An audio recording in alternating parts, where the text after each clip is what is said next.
Hello दोस्तों, आप लोगों का हमारे एक बार फिर ऑफिशियल हिस्ट्री डेटा चैनल में स्वागत है। हम लोग दोस्तों चैप्टर 4 द्विघात समीकरण पढ़ रहे थे, जिसकी एक्सरसाइज दोस्तों 4.1 है। इससे पहले एक लेक्चर हमारा हुआ है जिसमें हम दोस्तों इसका 4.1 का एक क्वेश्चन सॉल्व किए थे। एक क्वेश्चन दोस्तों 8 पार्ट दिए थे, जिसमें से अब हम सारे मतलब 8 पार्ट कंप्लीट सॉल्व कर चुके हैं। अगर आप उसे देखना चाहते हैं तो उसकी लिंक आपको डिस्क्रिप्शन में मिल जाएगी। इसके पहले 3 चैप्टर भी अगर आप लोग उनके क्वेश्चन देखना चाहते हैं तो उनकी प्लेलिस्ट की लिंक आपको मिल जाएगी, आप उनको वहां से भी देख सकते हैं। तो आज हमारा क्वेश्चन नंबर दोस्तों 2 दिया हुआ, तो इसमें क्या कहा है आइए हम लोग पहले पढ़ते हैं। तो दोस्तों इसमें हमसे पहले कहा गया है कि निम्नलिखित स्थितियों को द्विघात समीकरणों के रूप में निरूपित कीजिए। यानी जो ये लिखा गया है इसे हमें द्विघात समीकरण के रूप में निरूपित करना है, फिर उसके गुणनखंड करने हैं। तो आइए हम लोग क्वेश्चन अपना पहले पढ़ते हैं। क्वेश्चन में हमसे कहा गया है कि एक आयताकार भूखंड का क्षेत्रफल 528 वर्ग मीटर है। यानी कोई आयताकार भूखंड है जिसका पूरा क्षेत्रफल 528 है। यानी कि ये कोई आयताकार आपके पास क्षेत्र है, ठीक, जिसका पूरा क्षेत्रफल कितना 528 वर्ग मीटर है। ठीक, क्षेत्र की लंबाई मीटरों में, ठीक, जो लंबाई है दोस्तों ये मीटर में हमें दी गई है। क्षेत्र की लंबाई मीटरों में, क्षेत्र की जो, अब देखिए यहाँ पे क्षेत्र की जो लंबाई है चौड़ाई के दोगुने से एक अधिक है। ठीक, यानी कि जो ये चौड़ाई है ये लंबाई जो होगी दोस्तों, इसमें कहा कि क्षेत्र की लंबाई चौड़ाई के 2 गुने से अधिक है। तो जो ये चौड़ाई है इसके 2 गुने से एक हमारी अधिक है। ठीक, हमें भूखंड की लंबाई और चौड़ाई ज्ञात करनी है। यानी कि ये लंबाई कितनी है और ये चौड़ाई कितनी है, हमें ये ज्ञात करना है। तो आइए हम लोग दोस्तों इसे सॉल्व करना शुरू करते हैं। ये हमारी दोस्तों लंबाई होगी और ये चौड़ाई होगी।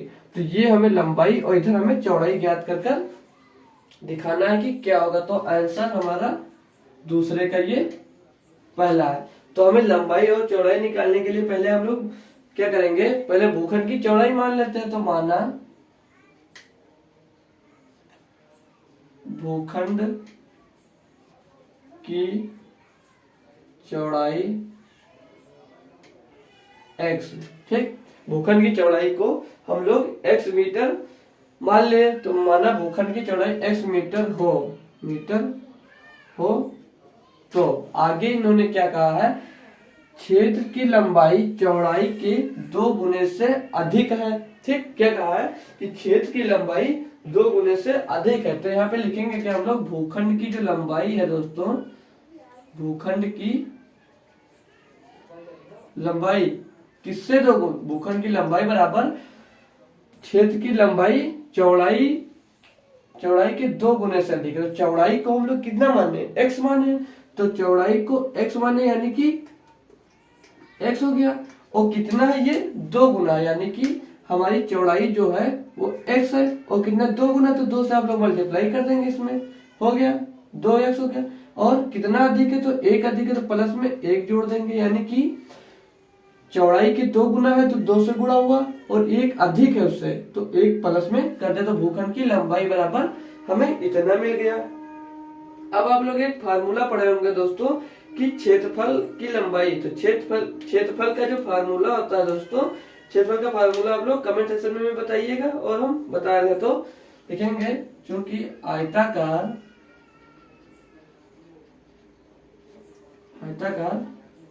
क्षेत्र का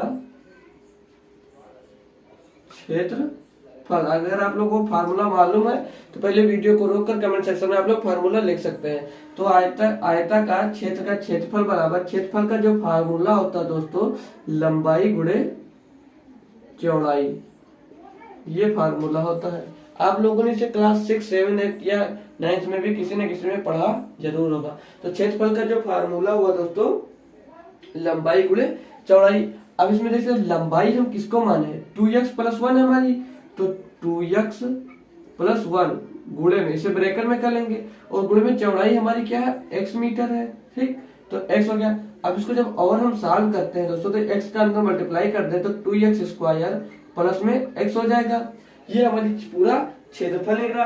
और पूरा क्षेत्रफल हमें कितना दिया गया है आप लोगों को मालूम होगा। पूरा क्षेत्रफल यहाँ से देखिए, एक आयताकार भूखंड का क्षेत्रफल 528 मीटर है। तो इसलिए 2x square plus x is equal to 528।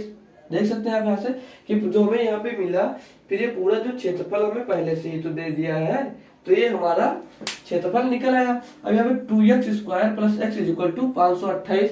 ये 528 हमारा जो पूरा क्षेत्रफल है वो पहले से हमें दिया गया था। अगर हम और इसे अगर सॉल्व करते हैं तो ये क्या मिलेगा यहाँ से 2x square plus x minus का 528 इज इक्वल टू 0, जो हमें कहा गया था कि द्विघात समीकरण के रूप में निरूपित कीजिए। तो आप लोगों के यहाँ पे द्विघात समीकरण दिख रहा है या नहीं दिख रहा है? हम इसके पहले जो बताए हैं 8 क्वेश्चन, उसमें यही पहचानना था कि यह द्विघात समीकरण है या नहीं है। आप लोग देख के इसे बता सकते हैं कि यह द्विघात समीकरण है या नहीं है। तो अतः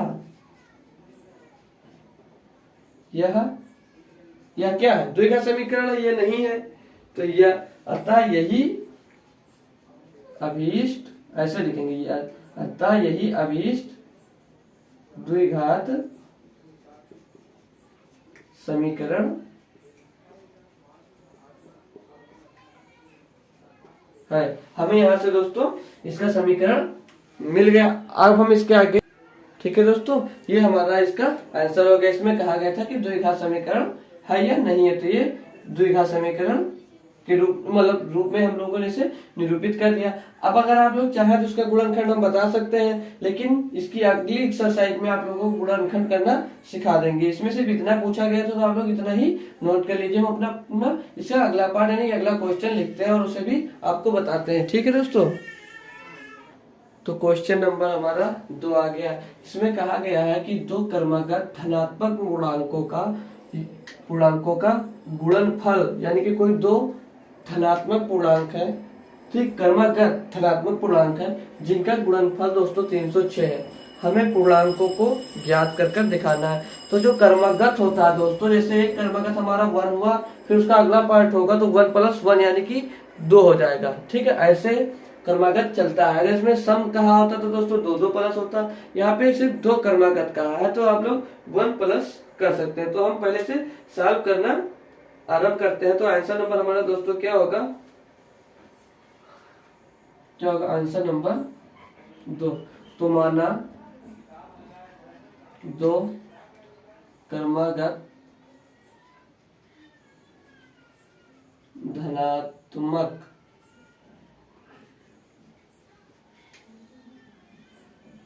पूर्णांक क्रमशः क्या होगा, पहला x होगा तथा क्रमागत है तो दूसरा x + 1 है। ठीक, यानी कि पहला हमारा जो है वो x है और तथा दूसरा हमारा जो होगा x + 1 हो, ऐसे लिखिए, हो तब। ठीक, x क्या, पहला हमारा जो क्रमागत है पहला x है तथा दूसरा x + 1 हो तब। अब दोनों क्या करना है, फिर दोनों धनात्मक पूर्णांकों का गुणनफल कितना दिया है हो तब दोनों धनात्मक पूर्णांकों का गुणनफल बराबर कितना है दोस्तों, 306 हमें यहाँ पर दिया गया है। यहाँ पे देख सकते हैं 2 क्रमागत धनात्मक पूर्णांकों का गुणनफल कितना है दोस्तों, 306। यहाँ पे आप लिख सकते हैं दोनों क्रमागत धनात्मक पूर्णांकों का गुणनफल 306 दिया। अब हम जो 2 क्रमागत धनात्मक पूर्णांक माने हैं वो एक x है, इनका गुणनफल तो गुणा लगाएंगे बीच में, और x + 1 = कितना दिया, 306 दिया है। अब इसके जब अंदर मल्टीप्लाई होगा तो x का x होगा तो x² + में x = 306, फिर x² + में x 306 इधर लाएंगे तो माइनस का आएगा तो 306 माइनस में = 0। क्या करना था, यही तो करना था, सिर्फ हमें द्विघात समीकरण ही तो बनाना था। तो सीधे क्या लिखेंगे, अतः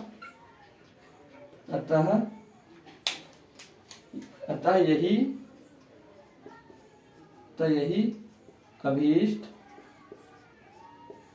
द्विघात समीकरण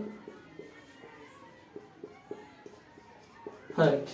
सिर्फ हमको यही निकाल कर दिखाना था कि ये द्विघात समीकरण है अथवा नहीं है। तो ये भी द्विघात समीकरण द्विघात समीकरण की स्थिति में व्यक्त करना था। तो हम लोग द्विघात समीकरण की स्थिति में व्यक्त कर चुके। अधिकतम घात इसकी कितनी है दोस्तों? 2 है। अगर आप लोग इसका पहला लेक्चर देख लिए होंगे तो बिल्कुल समझ में आ रहा होगा कि ये द्विघात समीकरण है। अगर यहाँ पे 2 घात नहीं होती तो ये द्विघात समीकरण नहीं होता। यहाँ पे है तो सीधे सिर्फ इसमें कहा ही गया कि द्विघात समीकरण के रूप में व्यक्त कीजिए। इसलिए आपको पहले से जानना चाहिए कि जो आएगा वो द्विघात समीकरण में ही होगा। तो ये द्विघात समीकरण में हमने व्यक्त कर दिखा दिया है। इसका अगला पार्ट सॉल्व करते हैं और आप लोग इसे नोट कर लीजिएगा। तो दोस्तों दूसरे क्वेश्चन का तीसरा पार्ट है। इसमें कहा गया है हमसे कि रोहन की माँ उससे 26 वर्ष बड़ी है, यानी रोहन की माँ की आयु उसकी आयु से 26 वर्ष अधिक है। उनकी आयु वर्षों में ही रहेगी।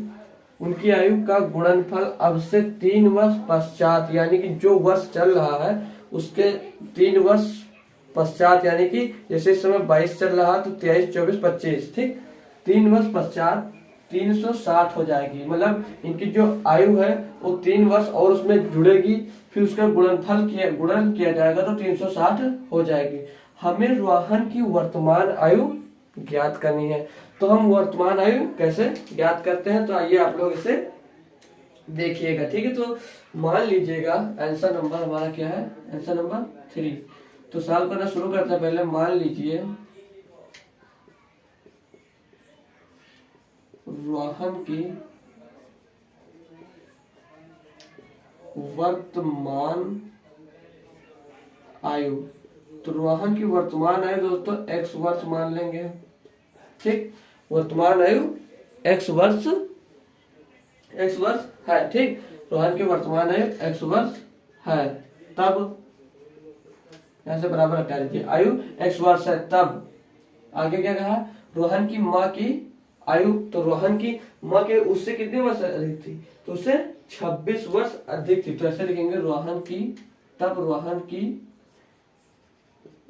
माँ की आयु, तो रोहन की माँ की आयु उससे 26 वर्ष अधिक थी। तो इक्वल में x में कितने अधिक था? 26। तो x प्लस 26, यही तो होगा। कोई दिक्कत नहीं होनी चाहिए आप लोगों को। हमारे समझ में आएगी। 1 प्लस 26 वर्ष होगी उसकी माँ की आयु इस समय। यही तो क्वेश्चन में कहा गया, वही हमने यहाँ पे लिखा है। अब इसके आगे भी क्वेश्चन पढ़िएगा और क्या कहा उससे देखिएगा। तो 3 वर्ष पश्चात रोहन तथा उसकी माँ की आयु, ये तो कहा गया 3 वर्ष पश्चात, ऐसे लिखेंगे 3 वर्ष पश्चात रोहन तथा उसकी माँ की आयु कितनी? 3 वर्ष पश्चात, यानी कि उसमें 3 जुड़ेगा, ठीक। पश्चात का है तो आपको ऐड कर देना। तो 3 वर्ष पश्चात उसकी आयु, तो 3 वर्ष पश्चात यक्ष माने तो 3 वर्ष पश्चात इसमें x में प्लस हो जाएगा, तो x प्लस 3 तथा अब माँ की आयु जो है, अब यहाँ पे देख रहे माँ की आयु कितनी थी? x प्लस 26 थी, यही तो थी। तो 3 वर्ष पश्चात तो 3 इसमें भी तो प्लस होगा, तो क्या हो जाएगा? 3 प्लस में x प्लस में 26, यानी कि जो माँ की आयु होगी x प्लस 29 हो जाएगी। यही तो हो जाएगी, ठीक। अब ये 3 वर्ष पश्चात इतना हो गया, यानी कि x प्लस 3 हो जाएगी रोहन की, और उसकी माँ की आयु कितनी हो जाएगी? x प्लस 29 हो जाएगी, यानी 3 उसमें और प्लस हो जाएगी वर्ष। यहाँ पे वर्ष लिख लीजिए, वर्ष हो जाएगी, ठीक है। अब प्रश्न में देखिएगा क्या कहा है कि इनके गुणनफल कितना होगा? 360। तो यहाँ पे ऐसे आप लोग एक बार लिख सकते हैं कि प्रश्नानुसार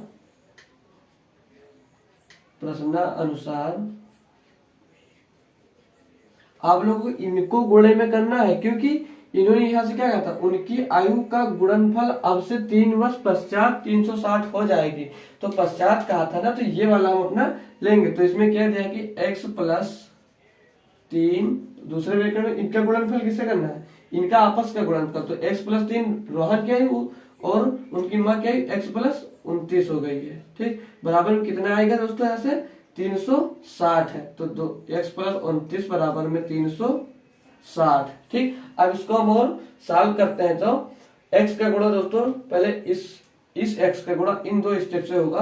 तो x का गुणा दोस्तों x से होगा तो x स्क्वायर, फिर x का गुणा दोस्तों 29 से होगा तो प्लस में 29x, फिर ये दो स्टेप सॉल्व। अब 3 का गुणा इन दोनों से होगा, 3 का गुणा x से होगा तो 3x, और 3 का गुणा दोस्तों 29 से होगा तो 29 3 होता है हमारा 87। आप लोग गुणा करके देख सकते हैं यार, 29 3 87, 3 सीधे देखिए 3 9 27 का 7 से लाए 2 3 दूनी 6 2 8, 87 बराबर में 360।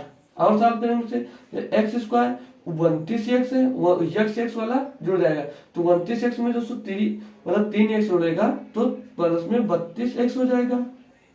और ये यहाँ पे 87 किसका प्लस का उधर जाएगा तो माइनस का होगा, तो बराबर 360 माइनस का 87, तो x स्क्वायर प्लस में 32x बराबर 360 में से 87 घटेगा तो 0 में 207 जाएगा तो 3, और यहाँ पे बचा 5, 5 में से दोस्तों 8 जाएगा तो बचेगा 7, मतलब यानी कि 5 बचा तो 5 इधर से भी हंसे लेंगे तो 15 हो जाएगा, और 15 में 8 जाएगा तो 7 बचेगा। यहाँ पे बचा 2 तो 273 बचा। अब क्या करेंगे, एक्स स्क्वायर प्लस 32x, और ये इधर प्लस का इधर आएगा तो माइनस का हो जाएगा तो 273 माइनस का 273 बराबर में 0, और ये क्या है, अतः यही अभीष्ट द्विघात समीकरण है। ठीक, ये क्वेश्चन भी हमारा सॉल्व होगा। इतना लंबा क्वेश्चन दिख रहा था, बिल्कुल इजी वे में आपको सॉल्व करके हमने दिखा दिया। ठीक है, अब इसका आप लोग अगला पार्ट भी देखिएगा। ठीक, ये नोट कर लीजिएगा। लीजिए दोस्तों, इस एक्सरसाइज का लास्ट क्वेश्चन और दूसरे का चौथा पार्ट। इसमें कहा गया है कि एक रेलगाड़ी 480 किलोमीटर की दूरी समान चाल से तय करती है, यानी कि एक कोई भी चाल है उससे वो 480 किलोमीटर की दूरी तय करती है यदि इसकी चाल 8 किलोमीटर प्रति घंटा कम होती है। यानी जिस चाल से वो चल रही थी उस चाल से अगर 8 किलोमीटर प्रति घंटा स्लो चलती होती तो वह उसी दूरी को तय करने में 3 घंटे अधिक समय लेती। यानी कि कोई भी समय ले रही है उससे वो अगर 8 किलोमीटर प्रति घंटा और स्लो चलती तो 3 घंटे और अधिक लेती। ठीक, जो समय लेती थी। हमें रेलगाड़ी की चाल ज्ञात करना है, यानी कि जो रेलगाड़ी किस चाल से चल रही थी वो हमें चाल निकाल कर दिखाना है। तो जो क्वेश्चन के कारण कहा गया है, आइए हम उसी तरह सॉल्व करना भी इसको शुरू करते हैं। ठीक है, तो पहले क्या कहा गया, हमें रेलगाड़ी की चाल को देखना है। तो इसलिए जो कहा गया उसी को पहले मान लेंगे। तो माना रेलगाड़ी की चाल x किलोमीटर प्रति घंटा है। ठीक, x किलोमीटर प्रति घंटा है। इसलिए 480 किलोमीटर की 480 किलोमीटर की दूरी तय करने में लगा समय, 480 किलोमीटर की दूरी तय करने में लगा समय। अब आप लोग को समय का फार्मूला मालूम होगा, समय बराबर दूरी बटे चाल क्या होती है, दूरी बटे चाल होती है। ठीक, तो समय बराबर दूरी कितनी है दोस्तों, 480 किलोमीटर, और चाल कितनी हम माने हैं रेलगाड़ी की, x। तो यहाँ पर x 480 बटे x। ठीक, 480 बटे x घंटे समय लगा, इतना समय लगेगा। ये जो लिखे हैं दोस्तों, ये आप लोग समय का अगर फार्मूला नहीं जानते हैं तो एक बार नोट कर लीजिए। ठीक, कि क्या होता है समय का फार्मूला, समय बराबर दूरी बटे चाल। ये हमारा दोस्तों फार्मूला होता है। ये आप लोग एक साइड में से नोट कर सकते हैं, या इसमें भी आप लोग ऐसे लिख देंगे तो एग्जामिनर अच्छा नंबर देगा और खुश होगा। ठीक है, तो अब आइए, ये तो हम मान चुके हैं, अब प्रश्नानुसार इन्होंने क्या कहा है हम लोग उसे देखते हैं। तो ऐसे आप लोग एक बार लिखेंगे यहाँ पर कि प्रश्नानुसार। तो प्रश्नानुसार दोस्तों, तो ये हमसे कहा कि रेलगाड़ी क्या कहा कि यदि इसकी चाल 8 किलोमीटर कम होती, तो हम लोग इसे कैसे यहाँ पर लिखते, तो रेलगाड़ी की चाल अगर 8 किलोमीटर कम होती तब क्या करेंगे, रेलगाड़ी की चाल, रेलगाड़ी की चाल। अब रेलगाड़ी की चाल को हम पहले क्या मान चुके हैं, एक्स, यहाँ पर हम लोग मान चुके हैं। तो रेलगाड़ी की चाल में कमी, कितनी कमी हो चुकी है, रेलगाड़ी की चाल में कमी जो हुई है x माइनस 8 किलोमीटर प्रति घंटा, x माइनस 8 किलोमीटर प्रति घंटा, यही तो है। तो कितनी की कमी हुई, x माइनस 8 किलोमीटर प्रति घंटा हो तब।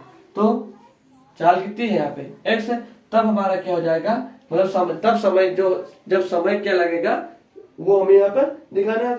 तो लगा जब जब जो तब समय हमारा होगा 480 किलोमीटर दूरी तय करने में लगा समय क्या होगा, तब 480 किलोमीटर दूरी तय करने में लगा समय क्या होगा, समय बराबर दूरी बटे चाल। याद रखना दूरी तो हमारी 480 ही रहेगी, और चाल में कितनी कमी आई है, माइनस 8 की कमी है, तो x माइनस 8। ठीक, और क्या कहा, तभी इन्होंने कहा तो वह उसी दूरी को तय करने में 3 घंटे अधिक समय ले लेती है, यानी कि जब इतनी ही दूरी होगी तो 3 घंटे अधिक समय ले लेगी। तो दोनों मतलब जो चाल हमारी थी उस चाल को अगर हम 8 किलोमीटर पर घंटा कम करते हैं तो कितना अधिक समय लेगी, 3 घंटा। तो यहाँ पे आप लोग कैसे इसे लिखेंगे, ठीक, तो दोनों समयों का अंतर कितना है, यहाँ पे लिखेंगे दोनों समयों का अंतर, दोनों समयों का अंतर कितना है दोस्तों, अंतर बराबर 3 घंटे दे रखा है इसमें क्वेश्चन में, अभी हम क्वेश्चन के अकॉर्डिंग ही चल है। तो दोनों समयों का अंतर, तो एक समय हमारा क्या है 480 बटे में x माइनस 8, और इन्हीं का अंतर एक है 480 बटे में x, और इनका अंतर कितना है 3, यही तो दिया है क्वेश्चन में। ये भी समय हमारा घंटे में है और ये भी समय हमारा घंटे में है, और बराबर में 3 घंटे अधिक लगते हैं। ठीक, दोनों, इन दोनों में अंतर अगर किया जाता है तो हमारा कितना आता है दोस्तों, 3 घंटे। अब इनको हम और सॉल्व करेंगे, इन्हीं से हम अपना दो घात समीकरण यहाँ से हमें मिलेगा। तो कैसे मिलेगा, आइए हम लोग इसे आगे सॉल्व कर कर देख सकते हैं। तो इस साइड में हम सॉल्व करना इसे शुरू करते हैं। तो इसका क्रॉस मल्टीप्लिकेशन होगा, फिर जो होगा इधर डिवाइड में आएगा। तो क्रॉस मल्टीप्लिकेशन होगा तो x का गुणा 480 से होगा, तो 480 गुणे में x, तो 480 x हो जाएगा, बीच में माइनस लगेगा, 480 दिया हुआ है, और ये x माइनस 8 इधर लग जाएगा, x माइनस में 8। ठीक, बटे में क्या आ जाएगा, इन दोनों को आपस में मल्टीप्लाई कर देंगे, तो x इंटू में x minus 8 is equal to 3, ये दिया है। अब इसको अगर हम और सॉल्व करते हैं तो 480 x माइनस 480 x माइनस 8 का गुणा दोस्तों 480 से होगा, तो 8 शून्य में शून्य, 8 का 64, 64 का 4, हासिल आया 6, 8 चौक 32, 32 में 6 जुड़ेगा दोस्तों तो 38 आ जाएगा, यानी कि 3840 बटे में एक्स स्क्वायर माइनस का 8। अब कैसे यहाँ पे एक्स स्क्वायर माइनस का कैसे है, 8 एक्स हो जाएगा, ये x का गुणा x से होगा तो एक्स स्क्वायर, और x का गुणा 8 से होगा तो 8x, और बराबर में ये हमें 3 यहाँ पर पहले से दिया हुआ है। अब आप लोगों को ऊपर देख सकते हैं कुछ इसमें दिख रहा है, अगर दिख रहा है तो ये पोर्शन हमारा कैंसिल हो रहा है या नहीं हो रहा है। एक बताओ, ये जो माइनस 480 का गुणा इसमें होगा तो माइनस का 480 एक्स हो जाएगा, लेकिन माइनस के 8 से जब गुणा होगा तो ये वाला प्लस हो जाएगा, ये भी आप लोगों को ध्यान में रखना है। अब यहाँ पे देख लीजिए, ये 480 एक्स प्लस का और ये 480 एक्स माइनस का, तो ये तो कैंसिल हो गए, बचा क्या यहाँ पर 3840 बटे में एक्स स्क्वायर माइनस का एक्स इज इक्वल टू 3। अब इसको और सॉल्व करेंगे तो इसका मल्टीप्लाई इधर होगा, यानी कि आप पेपर 1 ले लेते हैं, फिर इसका क्रॉस मल्टीप्लीकेशन करते हैं तो 1 से गुणा होगा तो कोई फर्क नहीं पड़ेगा। 3840 इज इक्वल टू 3 का गुणा जब इसमें होगा तो 3x स्क्वायर माइनस 3 और 24x हो गया। ठीक, अब ये जो 3840 इधर प्लस में उधर जाएगा तो माइनस में हो जाएगा, तो 3x स्क्वायर माइनस का 24x, और ये इधर आया दोस्तों तो माइनस का होगा, तो माइनस का 3840 बराबर में 0। ये भी हम लोग क्या साफ तरह से दिखा दिए कि द्विघात समीकरण के रूप में हम लोग इसे निरूपित कर चुके हैं। तो अतः यही अभीष्ट द्विघात